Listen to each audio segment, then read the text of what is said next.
ارتداد سنت اللہ تبدیلا صلوات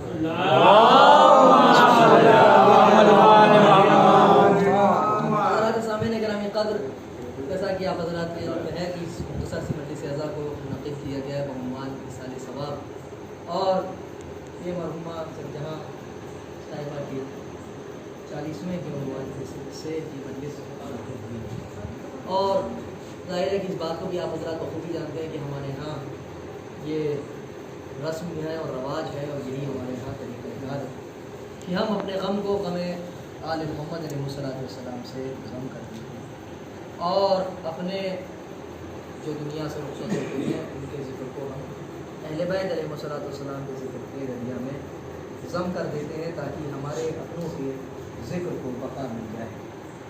لہذا اسی عنوان کے تحت اور اسی اصال ثواب کے لیے ہم نے سرکار سید الشہداء کی اس مجلس کو منعقد کیا۔ اس مختصر سے مجلس کو خطاب کرنے کے لیے میں نے آپ کی خدمت میں نہایت مختصر اور بہت ہی مشہور و معروف آیت کو اپنا سرنامہ کلام قرار دیا۔ ارشاد اقدس حضرت باری ہو رہا ہے، لن تجد لسنت اللہ تبدیلا، اللہ کے قوانین ہرگز کبھی بھی تبدیل نہیں ہو سکتے۔ جو قانون اللہ نے بنا دیا وہ قانون کبھی تبدیل نہیں۔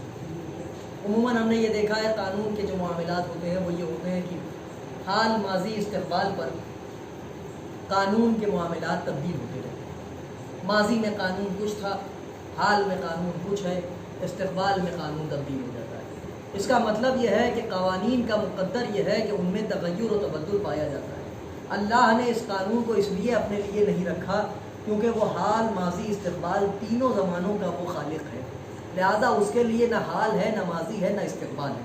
جو اس کے لیے ماضی ہے وہی اس کے لیے حال ہے، جو اس کے لیے حال ہے وہی اس کے لیے استقبال ہے۔ تینوں زمانوں پر وہ قدرت رکھتا ہے، تینوں زمانوں کا وہ خالق ہے، تینوں زمانوں کو دیکھنے جانے والا ہے، اور اسی وجہ سے جو وہ قانون بناتا ہے اس قانون کو ہر زمانے پر لاگو رہنا ہے۔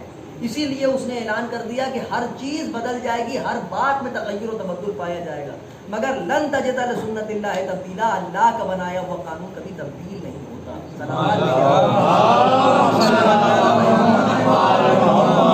اللہ کے بنائے ہوئے قوانین میں اور اللہ کے بنائے ہوئے جو اصول ہیں ان میں قطعاً کوئی تبدیلی نہیں پائی جا سکتی، ان میں قطعاً کوئی تبدل و تغیر نہیں پایا جا سکتا، کیونکہ اگر تبدل و تغیر پیدا ہو جائے تو پھر اللہ کا بنایا ہوا قانون ہی نہیں ہے۔ اگر اس میں تبدل و تغیر پیدا ہو جائے، اگر اس میں کوئی تبدیلی آ جائے، اگر اس میں کوئی تغیر پیدا ہو جائے تو وہ اللہ کا بنایا ہوا قانون ہے، کیونکہ وہ ذات باری ایسی ہے کہ جس ذات کے اندر کسی طریقے کا تبدل و تغیر نہیں پایا جاتا، نہ اس میں کوئی شے آتی ہے، نہ اس سے کوئی شے جاتی ہے، نہ اس میں داخلہ ہے، نہ اس سے خروج ہے۔ اس شے کے لیے یہ بات بالکل مسلم الثبوت ہے کہ نہ اس میں کوئی شے آتی ہے، نہ اس سے کوئی شے خارج ہوتی ہے۔ وہ جیسا تھا ویسا ہی ہے، ویسا ہی رہے گا۔ وہ کب سے تھا کوئی نہیں جانتا، کب سے ہے کوئی نہیں جانتا، کب تک رہے گا کوئی نہیں جانتا۔ کیوں؟ کیونکہ وہ قیود و حدود زمان و مکان سے بالاتر ہے۔ وہ قیود و حدود زمان و مکان میں آتا نہیں، جو محدود ہو جائے وہ خدا نہیں ہوتا۔ صلوات بھیجے محمد، جو محدود ہو جائے وہ خدا نہیں ہوتا۔ لہذا اللہ نے اپنے قوانین کے لیے بھی یہ اصول رکھا کہ میں کیونکہ خدا ہوں اور لامحدود ہوں، لہذا جو میں قانون بناؤں گا وہ بھی زمان و مکان کے حدود و قیود سے بالاتر ہوں گے۔ صلوات بھیجے محمد۔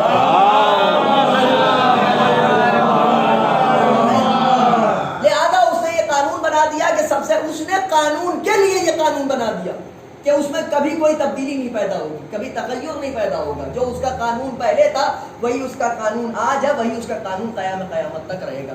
چنانچہ اس نے کائنات کی خلقت کی، اور خلقت کرنے کے بعد جب کائنات کی خلقت کے مرحلے پر ہم نے غور کیا تو اس نے زمین کا فرش بچھایا، آسمان کا شامیانہ تانا، چاند و سورج جیسی قندیلیں روشن کی، آسمان کے آنچل پر اس نے ٹمٹماتے ہوئے 4 تارے ٹانکے۔ اس کے بعد اس نے خلق کیا، مخلوقات کو خلق کرتے کرتے اس نے جمادات کو خلق کیا، نباتات کو خلق کیا، فرشتوں کو خلق کیا، حور و غلمان کو خلق کیا، جنت و جہنم کو خلق کیا، آب و ہوا خلق ہوئی، پانی خلق ہوا۔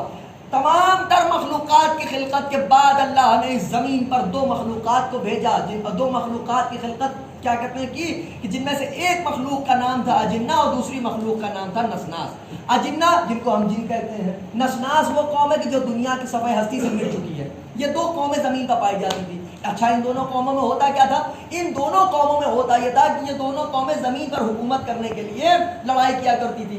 اس کا مطلب یہ ہے کہ ایک بات صاف ہو گئی، زمین پر حکومت کا جو جھگڑا ہے، جس کو ہم اپنی عام فہم زبان میں کہتے ہیں کہ گدی کا جھگڑا، آدمی تو آدمی آدم سے پہلے کا ہے۔ صلوات بھیجے محمد و زمین پر حکومت کا جو جھگڑا ہے وہ آدمی تو آدمی، ہمارے اور آپ کے باپ حضرت آدم سے پہلے کا جھگڑا ہے۔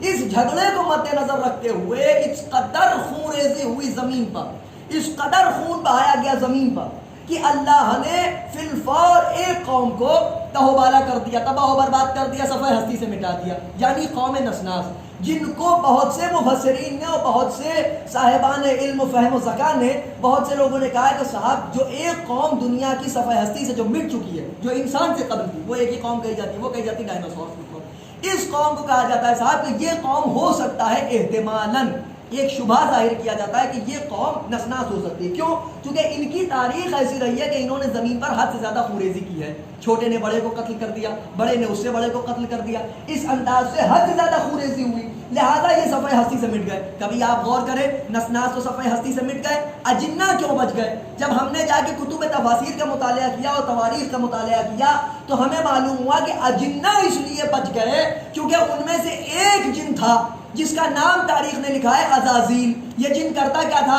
یہ اتنا عبادت گزار جن تھا کہ اللہ نے اس کو زمین کی پستیوں سے اٹھا کر آسمان کی بلندیوں میں بٹھا دیا۔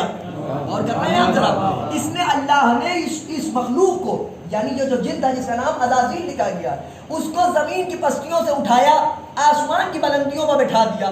آسمان کی بلندیوں پر لے جانے کے بعد اس کو عام لوگوں کے درمیان نہیں رکھا، اس کو فرشتوں کے درمیان رکھا، فرشتوں کے درمیان رہا، فرشتوں کے درمیان رہا، ان کے درمیان عبادتیں کی۔ سجدوں کا یہ عالم تھا کہ سر سجدے میں رکھتا تھا، ہزاروں سال گزر جاتے تھے، جب فرشتے آگے دیکھتے تھے کہ ایک عرصے سے سجدے میں سر پڑا ہوا ہے اس کا، لوگ آگے جب اس کے ارد گرد جمع ہو جاتے تھے، بڑی آہستہ سے اپنا سر اٹھاتا تھا، پوچھتا تھا کتنا زمانہ ہو گیا مجھے سجدہ کرتے ہوئے؟ کوئی فرشتہ کہتا تھا کہ تجھے اتنے ہزار سال ہو گئے سجدہ کرتے ہوئے، یہ فوراً اپنا سر پھر سجدے میں جھکا لیتا تھا کہ پروردگار تیرا لاکھ لاکھ شکر ہے کہ اتنے ہزار سال سجدہ کرنے کی تو نے مجھے طاقت عطا کی اور اتنے ہزار سال سجدہ کرنے کی تو نے مجھے توفیق عطا کی۔ اس انداز سے یہ ہزاروں سال کے سجدے کرتا رہا۔ مگر ایک بات یاد رکھیے گا، میں چونکہ ایک راجپوت ہوں، ہم راجپوتوں میں ایک مسل مشہور ہے، چھوٹا کبھی اگر بڑوں میں بیٹھتا ہے تو وہ اپنی چھوٹی فطرت کو ترک نہیں کرتا۔ اللہ اکبر، میں صلوات بھیجے محمد و آل ہمارے یہاں راجپوتوں میں کہاوت مشہور ہے کہ جو فطرت کا چھوٹا ہوتا ہے وہ اگر اونچے خیالات والوں کے درمیان بیٹھتا ہے اس کی فطرت نہیں تبدیل ہوتی ہے۔ شیطان کیونکہ چھوٹی فطرت کی مخلوق تھا، ملائے اعلیٰ میں بیٹھا رہا، فرشتوں کے درمیان بیٹھا رہا، مگر اپنی فطرت سے باز نہ آیا۔ اس کی دلیل یہ ہے کہ اللہ نے جب یہ اعلان کیا کہ بہت جلد، بسم اللہ الرحمن الرحیم، انی جاعل فی الارض خلیفہ، بہت جلد میں زمین پر ایک خلیفہ بنانے والا ہوں، جب اس نے یہ قانون بنا دیا پھر بات وہی آ گئی کہ انی جاعل فی الارض خلیفہ، زمین پر میں ایک خلیفہ بنانے والا ہوں۔ قانون قدرت اسی روز سے بن گیا کہ خلیفہ بنانے کا حق انسان کو نہیں ہے، خلیفہ بنانے کا حق رحمان کو ہے۔ صلوات بھیجے محمد و خلیفہ بنانے کا حق انسان کو نہیں ہے، خلیفہ بنانے کا حق رحمان کو ہے۔ یہ اسی دن سے قانون بن گیا اور اللہ کا بنایا ہوا قانون کبھی تبدیل نہیں ہوتا۔ صلوات بھیجے محمد و اور کر رہے ہیں آپ، اللہ کا بنایا ہوا قانون کبھی تبدیل نہیں ہوتا۔ چنانچہ اس نے اعلان کیا، اعلان کرنے کے بعد کیا ہوا؟ جیسے ہی اس نے یہ اعلان کیا کہ میں زمین پر ایک خلیفہ بنانے والا ہوں، جیسے ہی اس نے یہ اعلان کیا کوہرام مچ گیا ملائے اعلیٰ میں، فوراً فرشتے ارد گرد جمع ہو گئے۔ ایک صلوات بھیجے محمد والے۔ تو جیسے ہی اعلان ہوا کہ میں زمین پر ایک خلیفہ بنانے والا، آگے تشریف، صلوات بھیجے توجہ سنیے، گفتگو تمام ہو رہی ہے بہت جلدی۔ جیسے ہی اس نے اعلان کیا کہ میں زمین پر ایک خلیفہ بنانے والا ہوں، فوراً ملائے اعلیٰ میں کوہرام بپا ہو گیا۔ فرشتوں نے آ کے اللہ سے کراس کوئسچننگ کی، پروردگار تو اسے خلق کرنے والا ہے، اسے زمین پر خلیفہ بنانے والا ہے جو زمین پر جا کے خوریزی کرے، وہ یسفک الدماء، قرآن کی آیت ہے، عباس افتخاری کا بیان نہیں ہے، قرآن کا فرمان ہے مالک کائنات کا۔ وہ کہہ رہا ہے تو زمین پر اس کو بنانے والا ہے کہ جو زمین پر جا کے خوریزی کرے، زمین پر جا کے خون بہائے، زمین پر جا کے ظلم و ستم کرے، زمین پر جا کے بے گناہوں کا قتل کرے، کیا تو اسے بنانے والا ہے؟ اب اگر میں اپنی طرف سے کہوں تو میں مرید الزام، اٹھائیے کتاب یہ سامنے رکھی ہوئی ہرے رنگ کی جلد ہے، مفتی جعفر حسین صاحب قبلہ کی شرح کردہ صحیفہ کاملہ کی شرح ہے، اس میں جہاں پر چوتھے امام علیہ السلام نے فرشتوں پر چوتھے امام علیہ السلام نے جہاں فرشتوں پر صلوات بھیجی ہے، اس میں آپ نے ایک بہت ہی مختصر سا ایک نوٹ لکھا ہے شرح میں. وہ نوٹ سنیے کیا ہے. آج تک ہم آپ سب یہی سمجھتے آئے کہ فرشتوں میں خواہشات نہیں پائی جاتی. یہ بات حقیقت بھی ہے کہ فرشتوں میں خواہشات نہیں پائی جاتی ہیں، کیونکہ اگر فرشتوں میں خواہشات پائی جائیں تو پھر فرشتہ نہ رہے، کیونکہ پھر وہاں پر نفس شامل ہو جائے گا، اور فرشتہ وہ مخلوقات ہے جس میں کسی طریقے کا نفس نہیں پایا جاتا. غور کر رہے ہیں آپ؟ وہاں پر بس طاعت و بندگی کا معاملہ ہے، وہاں پر بس تسلیم ہی تسلیم ہے. مگر مفتی جعفر حسین صاحب قبلہ نے قرآن کی اس آیت سے ایک استنباط کیا معاملہ، اور وہ تحریر کرتے ہیں کہ فرشتوں میں ایک مرتبہ پوری ان کی حیات میں کہیں نہ کہیں خواہش کا کوئی شائبہ نظر آیا. بہت توجہ رہے آپ، نظر آتی ہے. وہ خواہش کا شائبہ کیا ہے؟ کہا وہ خواہش کا شائبہ یہ ہے کہ فرشتوں کا یہ سوال کرنا کہ تو اسے خلیفہ بنانے جا رہا ہے جو زمین پر جا کے خوریزی کرے، اور پھر اس کے بعد یہ کہا کہ ہم تو تیری اتنے سالوں سے تسبیح کر رہے ہیں. اس کا مطلب یہ ہے کہ بے دل مخلوق کے دل میں بھی کہیں نہ کہیں یہ ارمان دھڑک رہا تھا کہ عبادتوں کے بلبوتے پہ خلیفہ بنا دیا جائے. اللہ اکبر، صلوات بھیجے محمد و آل محمد. عبادتوں کے بلبوتے پر ہمیں خلیفہ بنا دیا جائے. چنانچہ اللہ نے معصوم فرشتوں کی زبان بند کر دی یہ کہہ کر کہ انی یعلم ما لا تعلمون، جو میں جانتا ہوں وہ تم نہیں جانتے. اس کا مطلب یہ ہے کہ جو وہ جانتا ہے وہ کوئی نہیں جانتا، یا لفظ بدل کے کہوں جو رحمان جانتا ہے وہ انسان نہیں جانتا. صلوات بھیجے محمد. بات کیا بھائی گرامی؟ قانون بن گیا، خلیفہ بنائے گا تو اللہ بنائے گا. اس کے بعد جو وہ جانتا ہے وہ اور کوئی نہیں جانتا. اب جناب آدم علیہ السلام لائے کے سجدہ ہوئے، فرشتوں نے سجدہ کیا، بات آگے بڑھ گئی. ساری باتوں کو سمیٹتے ہوئے دو باتیں اور اس کے بعد گفتگو تمام. سجدہ ہو گیا. سجدہ ہونے کے بعد اللہ نے ایک امتحان لیا. امتحان کیا لیا؟ انبئونی باسماء ہؤلاء. قرآن کیا ہے؟ ہم کو بتا ہؤلاء کے اسماء.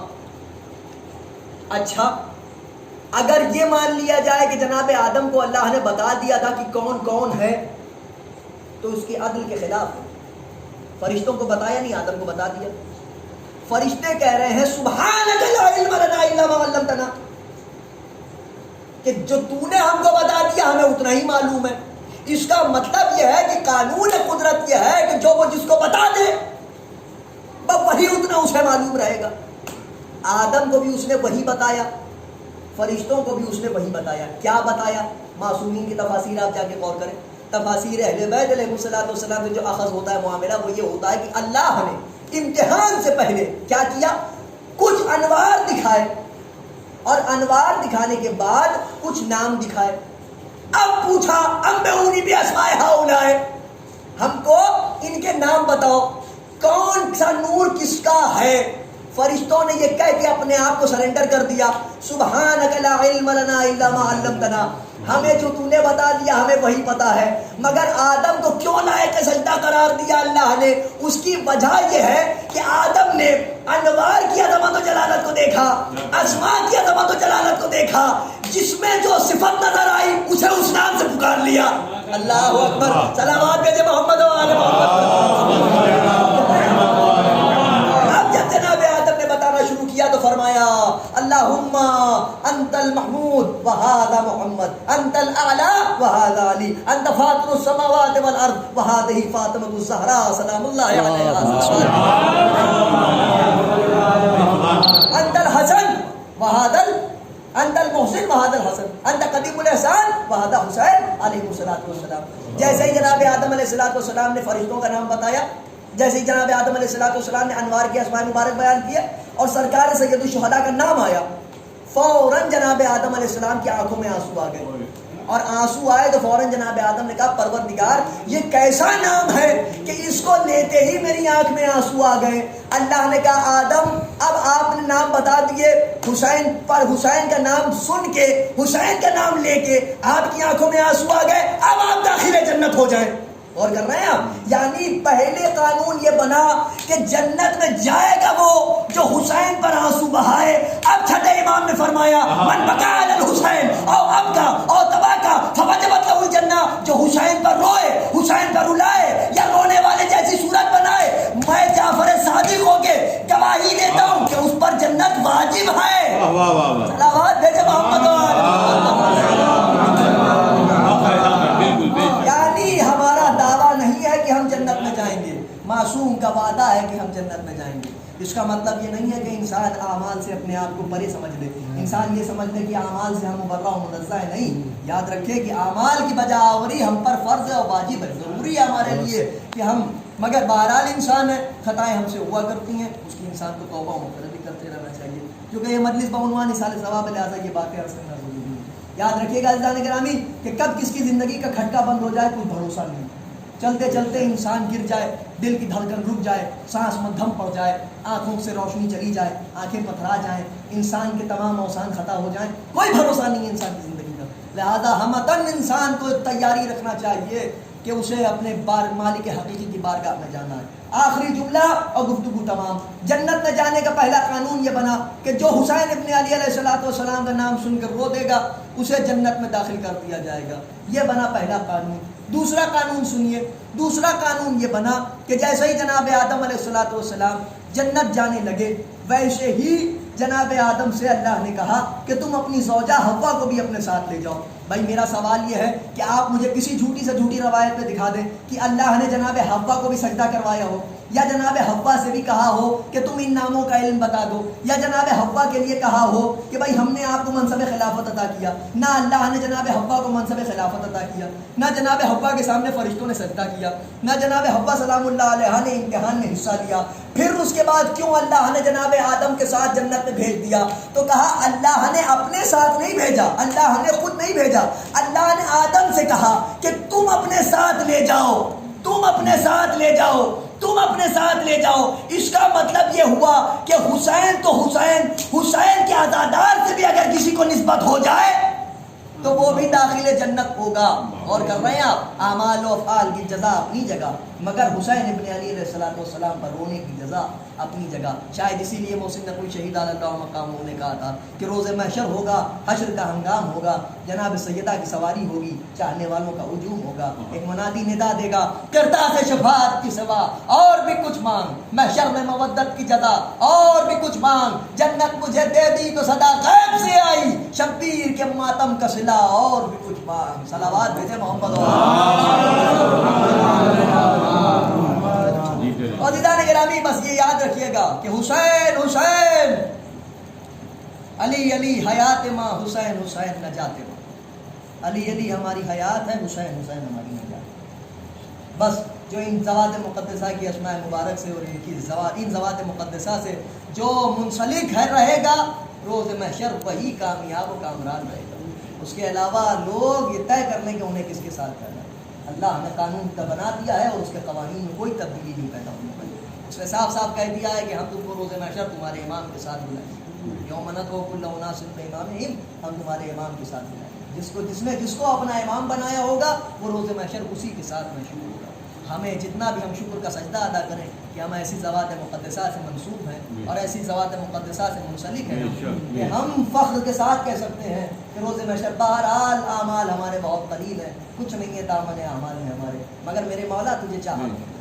اور کرنا ہے آپ، یہ وہ ایام ہیں، یہ وہ دن ہیں کہ جن میں زیادہ سے زیادہ آپ حضرات عبادت انجام دیں. اور ساتھ ساتھ یہ ضرور یاد رکھیے گا کہ آل محمد کے مصائب اگر یاد آ جائیں اور اگر ایک قطرہ اشک آپ کی آنکھوں میں آ جائے تو سمجھ لیجیے کہ وہ قطرہ اشک اس زمانے میں ضرور بارگاہ اجابت میں قبول ہوگا.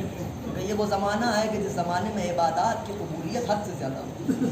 آنکھوں میں اگر ایک قطرہ اشک آ جائے تو بس سمجھ لیجیے کہ وہ باب اجابت میں فی الفور باب احدیت، ذات احدیت میں، بارگاہ احدیت میں اور بارگاہ حضرت باری میں فی الفور قبول ہوتا ہے. بس عزیزان گرامی، آج کی شب جو ہے وہ جناب مختار کی شہادت کی شب ہے۔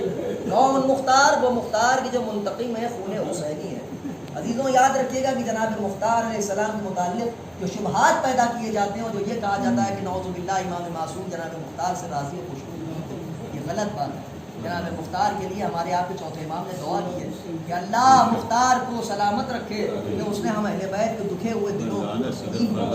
آپ کو معلوم ہے کہ کیوں ایسا کہا حضرت نے؟ کیونکہ منہال کوفی کہتے ہیں، منہال کہتے ہیں کہ جب میں حضرت کی بارگاہ میں گیا، حضرت کی زیارت کا مجھے شرف حاصل ہوا، تو حضرت نے مجھ سے حال احوال و مزاج پرسی کے بعد پہلا سوال یہ پوچھا کہ یہ بتاؤ کہ مختار کیا کر رہے ہیں؟ تو کہا یا ابن الزہرا، مختار آپ کے بابا کے قاتلوں سے بدلہ لے رہے ہیں۔ تو کہا کیا ہرملہ مار گیا؟ کیا ہرملہ مارا گیا؟ تو کہا نہیں۔ فوراً حضرت نے اپنے دستے دعا کو بلند کر کے کہا پروردگار ہرملہ کو آگ اور لوہے کا مزہ چکھا۔ چنانچہ جب جناب منہال کوفے واپس آئے، انہوں نے دیکھا کہ جناب مختار تشریف فرما اور ہرملہ پکڑ کے لایا گیا دربار میں۔ آپ کو معلوم، بس یہی روایت سن لیجیے، گفتگو کو میں تمام کروں گا۔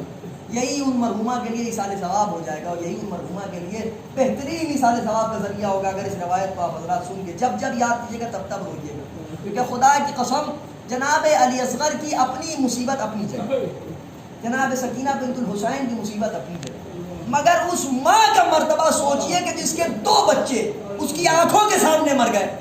اور کر رہے ہیں 2 بچے اس کی آنکھوں کے سامنے مر گئے۔ ایک جناب علی اصغر علیہ السلام آنکھوں کے سامنے من کا ڈھلا ہوا دیکھا جناب میرا باپ نے، ایک سکینہ کو سن 61 ہجری کربلا کے میدان سے لے کر 62 ہجری تک مان لیجیے، اگر 1 سال جناب سکینہ سلام اللہ علیہ زندہ میں رہی، 62 ہجری تک 1 سال لمحہ لمحہ اپنی بچی کو گھٹتے ہوئے دیکھا ہے اس بی بی نے۔ اور کر رہے ہیں اس بیوی کو لمحہ لمحہ گھٹتے ہوئے دیکھا ہے، ایک ماں نے اپنی بچی کو لمحہ لمحہ گھٹتے ہوئے دیکھا ہے، تماچے کھاتے ہوئے دیکھا ہے، دامن چلتے ہوئے دیکھا ہے، کانوں کی لبیں پھٹی ہوئی دیکھی ہے، درے کھاتے ہوئے دیکھا ہے۔ ماں کے سامنے آپ اس کے بچے کو ذرا سا گھڑکی دے دیجئے، فوراً ماں کا کلیجہ تڑپ جاتا ہے اور کہا جاتا ہے دیکھو ہمارے بچے کو ہمارے سامنے گھڑکی نہ دیں، ہمارے بچے کو ہمارے سامنے ڈانٹیے نہ، ہمارے بچے کو ہمارے سامنے ماریے نہ۔ ذرا اس ماں کے کلیجے سے پوچھئے کہ جس کے سامنے اس کی 4 سال کی بچی کو تماچے مارے جا رہے ہو، 4 سال کی بچی پر درے برسائے جا رہے ہو،